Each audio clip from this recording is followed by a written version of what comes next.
Okay, good evening. This is Argon. I'm here to introduce the chromatography lab to you, help you get set up. I went to Publix. I bought a package of 10 Sharpie pens.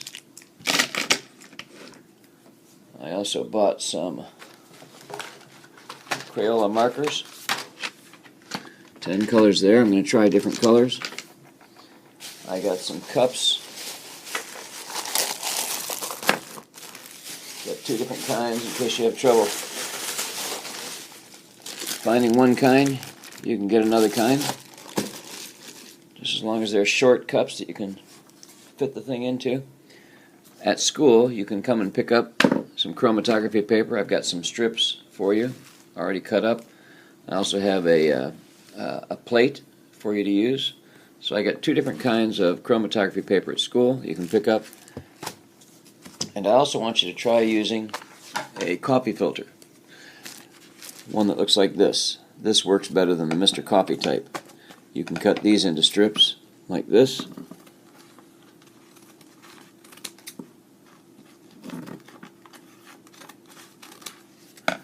And they need to be about 4 inches long, like that. That's 2. Okay, you'll get 2 out of that. So make sure you use the kind that look like a funnel when you open them up. Okay, look kind of like a funnel when you open it up. Alright, so first thing I want you to do is I want you to do a little background research on chromatography. Okay, so get your computer and let's Google chromatography. Okay, first thing we're going to do is Google. I'm going to Google paper chromatography.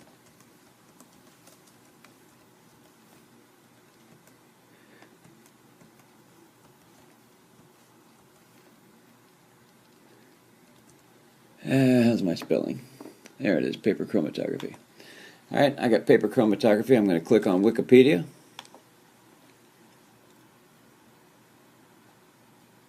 And I'm going to read through it. Paper chromatography is an analytical chemistry technique for separating and identifying mixtures that can be or are colored. I'm going to go back and find out something else. Here's another one, second one. Background, carrying out paper chromatography.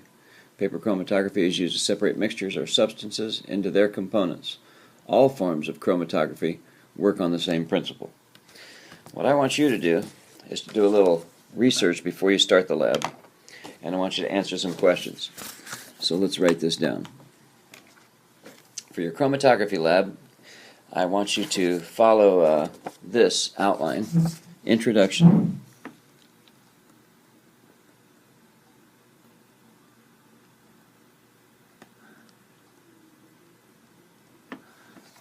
Two to 3 paragraphs. Then list your materials.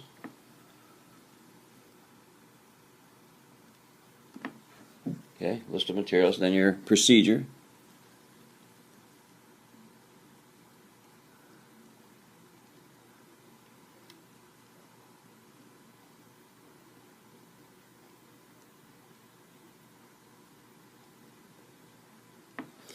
Then your observations and your results or your conclusions.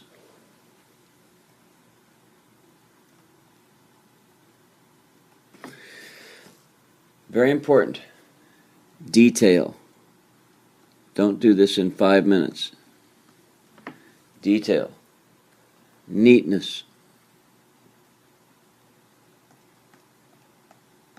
Okay, you need detail and it needs to be neat.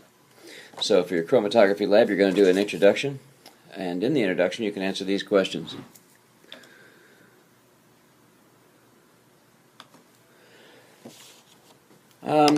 What are the different types of chromatography and their uses?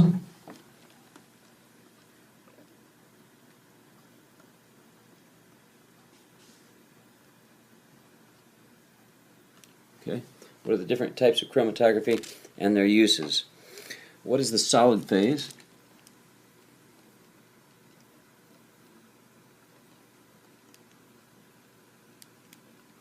What is the liquid phase?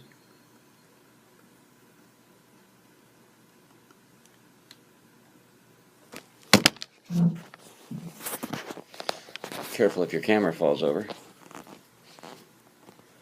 What is the solid phase? What is the liquid phase? What is a chromatogram?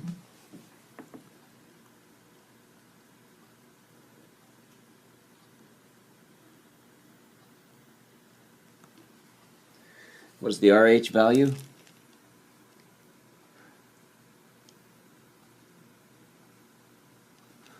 It's RF, not RH. And what do you do if your substances that you're separating are colorless?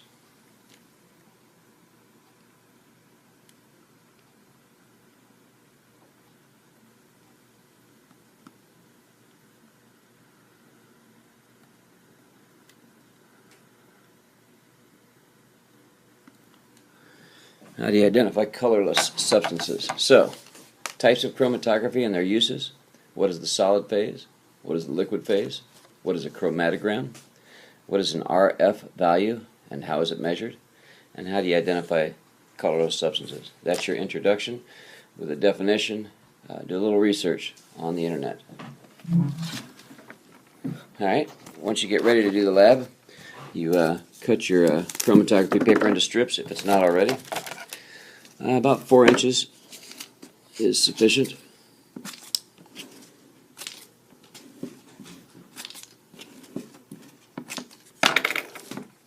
You want to put the color up in the corner. I'm going to put a G for green.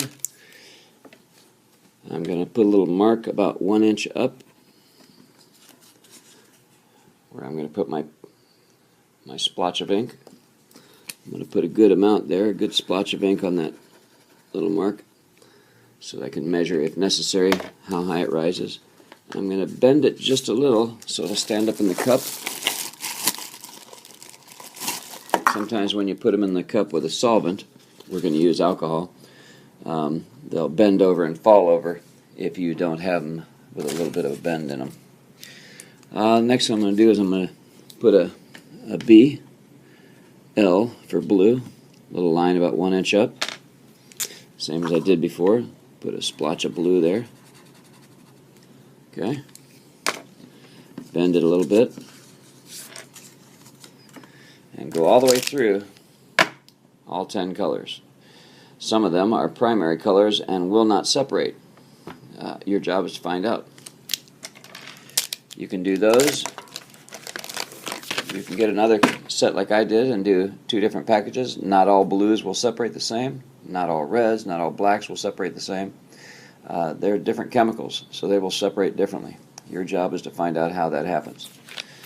You're going to take a little alcohol, put it in the bottom of the dish, just enough to cover the paper. Rubbing alcohol, you can get that at CVS or anywhere, any pharmacy or drugstore. And I'm going to let those sit. 45 minutes or so is enough. And then the ink will be drawn up by the solvent and it will separate into different colors. You should do at least 15 or 20 of these. You can also go out into your garden, take some plants, maybe the leaves or the flowers, take a good handful of them, puree them in a blender, add a little alcohol, get a paste made out of it, and put a splotch of color from a plant or flower and see if you can get the color separation there. That's a little tougher, but that creativity would certainly be rewarded. You don't want to do just 1 or 2 of these. You want to do 15 or 20 minimum of these color separations. Another one I want you to try is this type, where you take the square. I believe the pieces I left for you are already in half. You're only going to put 2 colors on these. Put an inch about, mark about 1 inch up, and use 2 different colors. I'm going to use orange and brown, if I can figure out which one is brown. There's my brown. I'm going to put a BR there. BR. I'm writing in pencil because pencil isn't affected by the solvent as it rises up. Orange over here. I put them too close to the edge. You can put them a little bit closer over here, like in here and over there. I'm going to take this. I'm going to take a piece of tape. and tape it.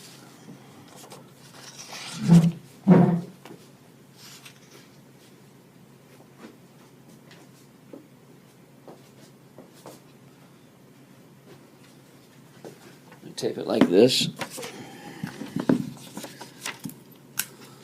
Okay.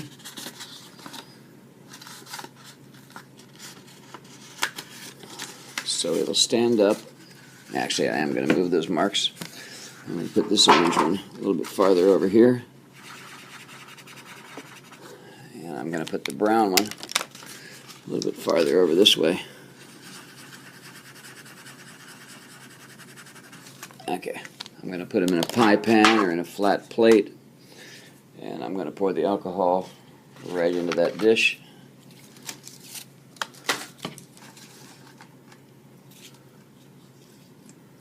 Just enough so the paper is covered on the bottom. Now, this one you can't just let sit. The others you could let them sit for a couple hours, pull them out, let them dry, and they'll be fine. This one, you have to watch it. If it starts rising up here and it gets to the top, it'll spread all across the top edge, and it will be of no use to you. So I want you to see what it looks like if it has a little bit more chance to spread out this way instead of being restricted by the thickness of the paper.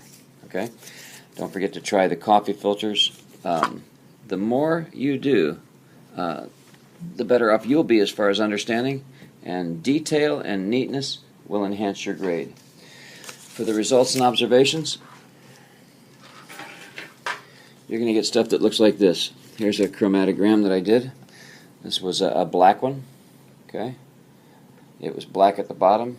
It separated into green, purple, yellow, and I would write that down. I would go in my black pen. If I have two black pens, I'll put a black and then a number 1 or 2. I'll keep them separate. Then in my observations, I would write down black separated into green, purple, and yellow. I might measure it from there to there and say that it's separated. It took 1.5 inches or 2 inches to separate, and the colors were so and so. You can even put the order. The more detailed, the better off you are. I've got another black. These are two blacks. Okay, two black pens. They have some similarities, but there are also some differences. There's some gray down here in this one. Over here, the gray was a little higher. It also has the purple and the yellow, and they're very similar, but not exactly the same. Here I've got a purple. Started out purple. I've got blue-green here. I've got purple there. I've got lilac there, and pink up here. This was a blue one. No change. Figure out why. Here's a orange. Orange went to yellow, some other orange, and some pink up here. So you can see they look a lot. They vary. They look different. A lot to record here. Don't forget to be detailed about it, and then you want to write a lab report. On Edline, I have some example lab reports. If you have any questions, please call me.